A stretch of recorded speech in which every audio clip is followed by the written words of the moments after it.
2019-21లో కూడా అనేకమైన టెండర్స్ అప్పటికెళ్ళి ఇప్పటి వరకు హెచ్పిసిఎల్ కానీ, రైల్వే కానీ, హిందుస్థాన్ కానీ, కోల్ ఇండియా కానీ అనేక సంస్థలు పిలిచిన టెండర్లో ఈ సైట్ విజిట్ అనే ప్రక్రియ అనేది ఇప్పుడు కొత్తగా తెచ్చి పెట్టింది అది కాదు.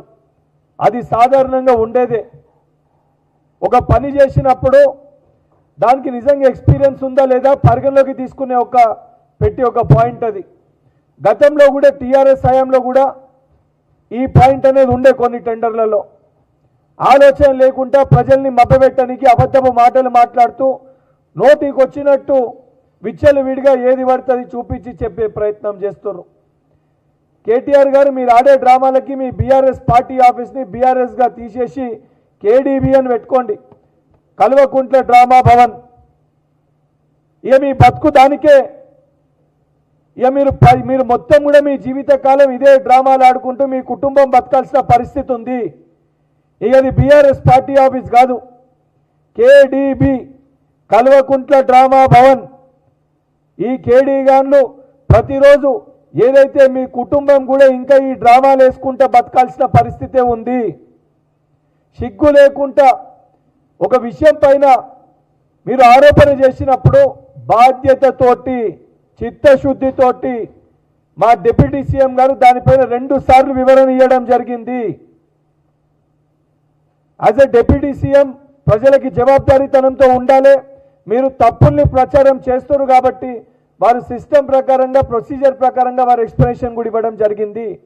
అయినా కూడా సిగ్గు లేకుండా మీ దగ్గర నిజంగా మీరు చెప్పిన ప్రతి మాటకి నీకు ఆధారాలు ఉంటే నీ దగ్గర ఉన్న ఆధారాలను ప్రెస్కి రిలీజ్ చేయి.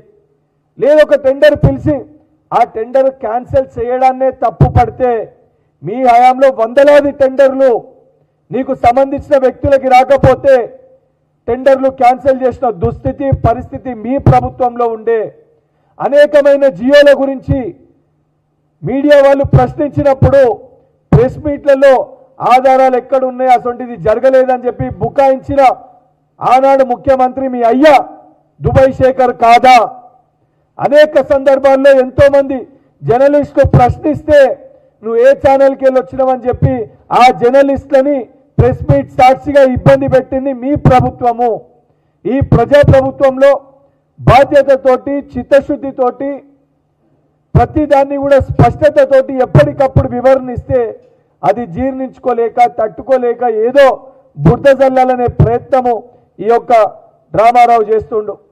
నేను కేటీఆర్ని సూటిగా అడుగుతున్నా, నిజంగా నీకు సిగ్గుంటే, సిగ్గు శరం నీకుంటే ఈరోజు నీ పైన నీ బావ పైన ఇద్దరి పైన కూడా నీ చెల్లె మీ బావ మరదలు మీ బట్టలు ఇప్పేసి మిమ్మల్ని బరివాతల రోడ్డు పైన నిలబెట్టింది. ఈరోజు తను అడిగే ప్రశ్నలకి ఈ రోజటి వరకు కూడా ప్రశ్న అడ్రస్ చేసి సమాధానం చెప్పే ముఖం నీకు లేదు.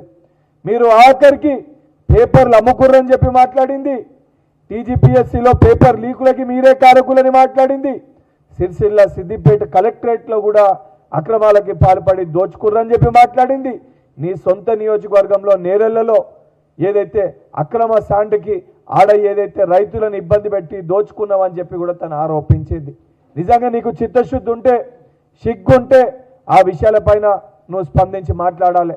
మాట్లాడకుండా ఏదో నోటికి వచ్చినట్టు కాంగ్రెస్ నాయకులని ముఖ్యమంత్రి గారిని డిప్యూటీ సీఎం గారి పైన అడ్డగోలుగా నోటికి వచ్చినట్టు ఆరోపణలు చేస్తే తెలంగాణ ప్రజలు ఏదైతే వాత పెడతారో రేపు పొద్దున వాత పెట్టి ఇదే నీ నియోజకవర్గంలో సిరిసిల్లలో చెప్పులతోటి కొట్టే పరిస్థితి వస్తుంది.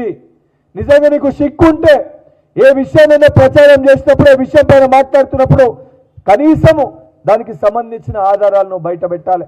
ఇవన్నీ ఈ సంబంధించి సైట్ విజిట్ ప్రక్రియ గురించి మాట్లాడుతున్నావు. సరే కేటీఆర్ నీకంతా గులే నీకుంటే నేను అడుగుతున్నా, సైట్ విజిట్ గతంలో ఏ టెండర్లో కూడా లేదని చెప్పి నువ్వు మాట్లాడితే నేను ఆధారాలతో సహా తీసుకొని వచ్చి చూపించడానికి సిద్ధంగా ఉన్నా. ఈ సైట్ విజిట్ అనేది అలా కొత్తగా పెట్టింది కాదు.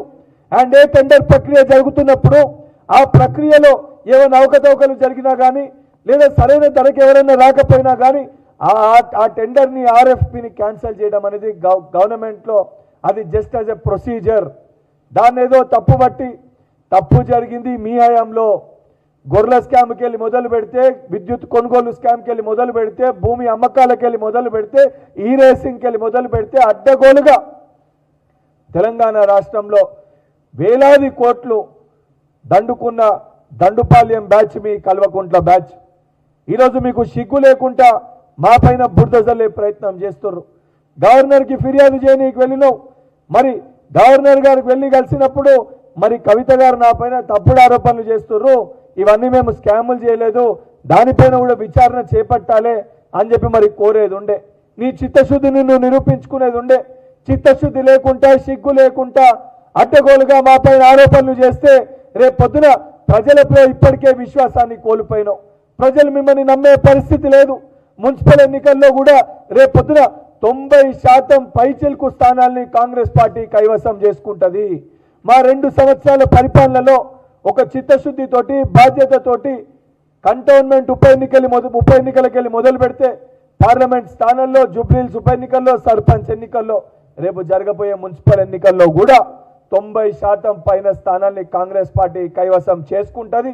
మీ యొక్క బీఆర్ఎస్ పార్టీని తెలంగాణ రాష్ట్రంలో తెలంగాణ ప్రజల సహకారంతో బొందబెట్టుడు ఖాయం. మీ కల్వకుంట్ల కుటుంబము ఆఖరికి ఏ రకంగా నిన్నే ఏ రకంగా అయితే డ్రామాలు చేసి నాటకాలు ఆడినవో ఆ టీఆర్ఎస్ భవన్ పేరుని కూడా కల్వకుంట్ల డ్రామా కంపెనీగా మార్చుకొని నువ్వు బాబమ్మర్దులు ఇద్దరు కూడా ఏదైతే కేడీలు ఇద్దరు కూడా ఈ డ్రామాలు వేసుకుంటూ తెలంగాణ రాష్ట్రంలో బతికే పరిస్థితి ఉంటుందని చెప్పి టీఆర్ఎస్ పార్టీ నాయకులను హెచ్చరిస్తూ, ఖబర్దార్ నిజంగా కేటీఆర్ మరొకసారి మా నాయకుల పైన మాట్లాడుతుంటే ఆధారాలు లేకుండా మాట్లాడితే రేపు పొద్దున తెలంగాణ ప్రజలు ఎక్కడన్నా చెప్పులతోటి కొడితే కూడా ఆ కొట్టిందని మళ్ళీ మా పైన నెపం నెట్టేసే ప్రయత్నం చేస్తాము. మేము ఏదైతే మా కార్యకర్తలకి ప్రజలకు కూడా ఏదైతే సమన్వయంతో ఉండాలి, సమన్వయంతో అందరం కలిసి ఉండాలి, ఇబ్బంది పెట్టొద్దనే ఒక ఉద్దేశంతో మేము ఎక్కడ కూడా రెచ్చగొట్టే మాటలు మాట్లాడతలేం కాబట్టి నువ్వు ఇంకా సురక్షితంగా క్షేమంగా బయట తిరగగలుగుతున్నావు. మేము ఒక్కసారి ఈ దొంగలు ఇదే రకంగా మాట్లాడుతున్నారు, చెప్పులతోటి గుణపాఠం చెప్పమంటే నువ్వు ఇంటి బయటికి వెళ్తే కూడా తిరిగి ఇంటికి వచ్చే పరిస్థితి కూడా ఉండదని చెప్పి కేటీఆర్ని హెచ్చరిస్తున్నా.